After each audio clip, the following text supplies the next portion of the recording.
Right. We're going to cover another part of the Strixhaven uh, curriculum in chaos setting book where they really jumped the shark on. They didn't jump the shark. They just went in a direction that they absolutely did not need to go. Relationship points in a Dungeons and Dragons setting based in a Magic the Gathering card set. So here we go. The characters have opportunities throughout the adventures in this book to gain relationship points with student NPCs. That I mean, okay, the relationship points. Ay, ay, ay. This no, no, this no, no. Okay. So at your discretion, in addition to relationship encounters, so this book has relationship encounters. That's just great. Other role playing encounters might also provide relationship points. A character's total number of relationship points with an NPC determines their status with that NPC. You can see where this is heading.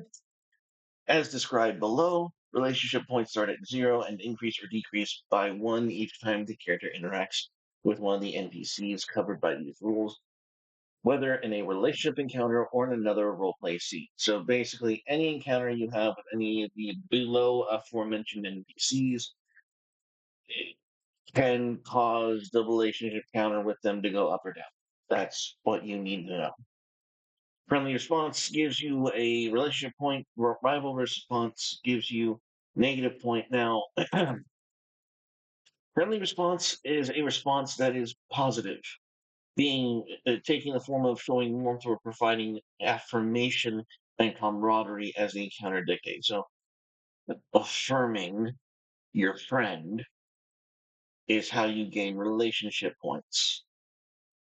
As opposed to a rivalrous response, which is a negative relationship point, is negative, might take the form of being rude, antagonizing, or similar unkind actions.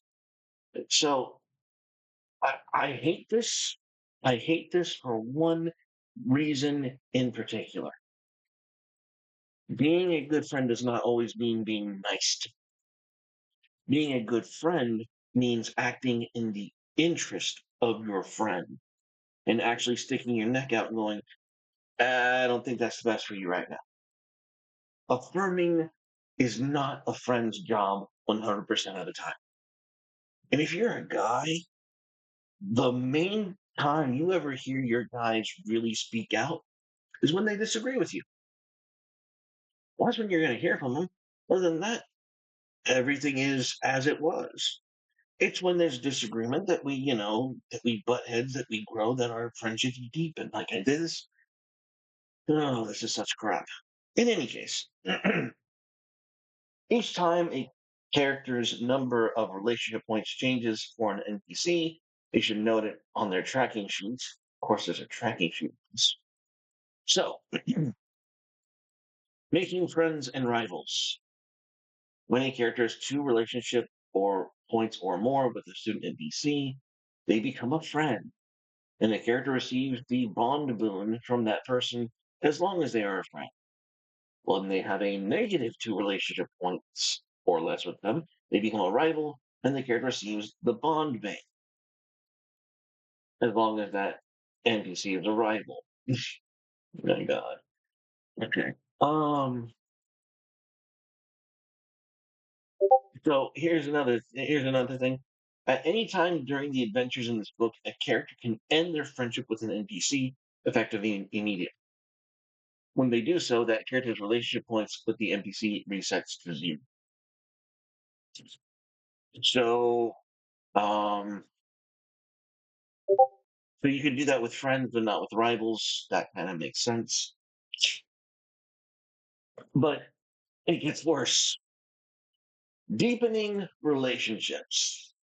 So once a student NPC becomes a character's friend, the character has the option of deepening the relationship. Oh dear. Oh dear. The next time a relationship encounter happens with the friend, The character can express a wish for a deeper connection with the NPC.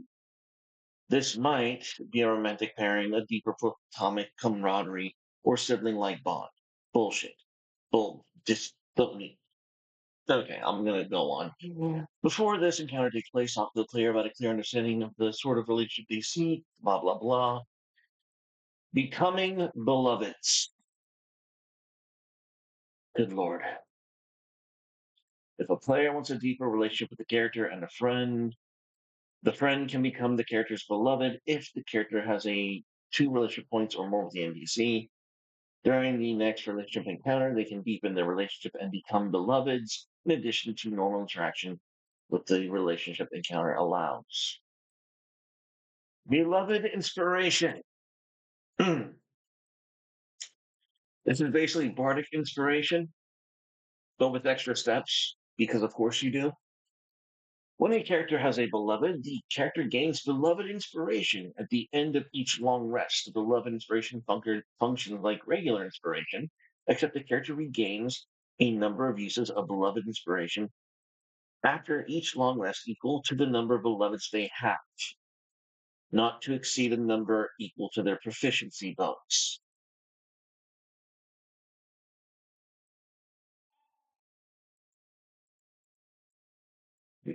The character regains a number of uses of beloved inspiration after each long rest equal to the number of beloveds they have.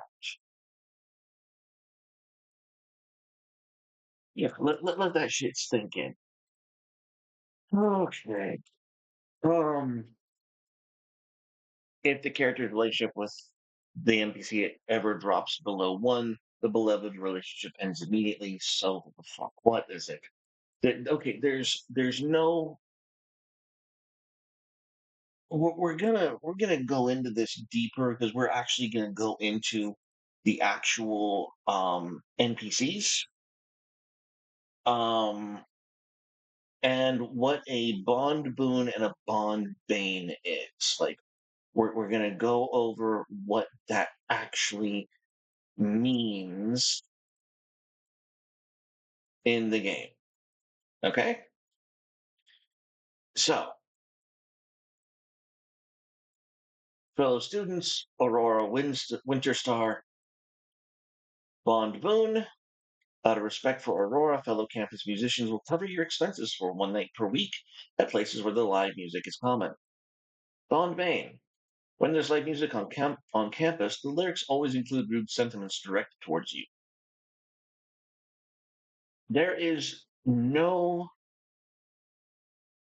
everything about being having a bond vein for each and every single one of these people. Library books you need will inexplicably go missing at key times, especially those about history. As a result, you can't pull any all-nighters. Like another, like these are actual mechanical issues that you just that just get in your way. Now it's and the boons, yeah, that's nice. They cover your expenses for a week. Rampart's commanding presence rubs off when you're trying to avoid campus security. Other fellow students will help you lie low. Wow, that's I didn't know I didn't want it. Blonde Bane, you are a pariah in the campus roleplay scene. The worst monsters are named after you. Based? Here's the point.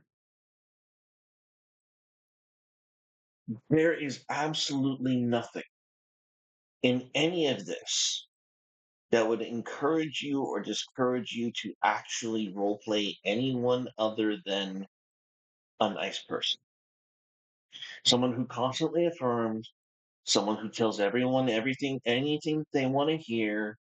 Like that is literally the best way to play this set is to be the most limp-wristed, spineless, limp-dicked asshole you could possibly imagine, because the Banes are kind of brutal. I mean, they're not really. And it's not like the Banes actually have anything to do with your character, your person. It's just whether or not you chose to be nice and accommodating to this NPC. And there's fucking like okay, so we have on A through L, we have one, two, three, four, five, six, seven, eight, and M through Z, 9, 10, 11, 12, 13, 14, 15, 16, 17. We have 17 of these NPCs that at any time, in any place, you have to always be nice to. So you can get their bond boon, so you can avoid their bond bane. That's pretty much where it's at. That's and it's pretty pathetic that anyone would because you can because D&D is a game for nerds who like to min-max. And the fact that you made min-maxing so just gross, it's just kind of gross. This is legitimately bad design. Like this is not how you do role playing people and relationships and this shit. This becoming beloveds. So now that you understand that there's literally no benefit and only like definite harm, like they are all the system does is encourage them to establish like polyamory, like ovens with one like the, it's a harm. It's a harm system. That's all this is. This is degenerate. This is that's all this is. This is you know what this is. This is de facto polyamory role play in a Harry Potter setting in Magic the Gathering. Yes, that's exactly what this is. It's gross, and I disavow. And I have thrown enough shade at this. I don't need to do this anymore. So yes, beloved inspiration. That's the joke. Go throw some shade, everyone. Bye bye.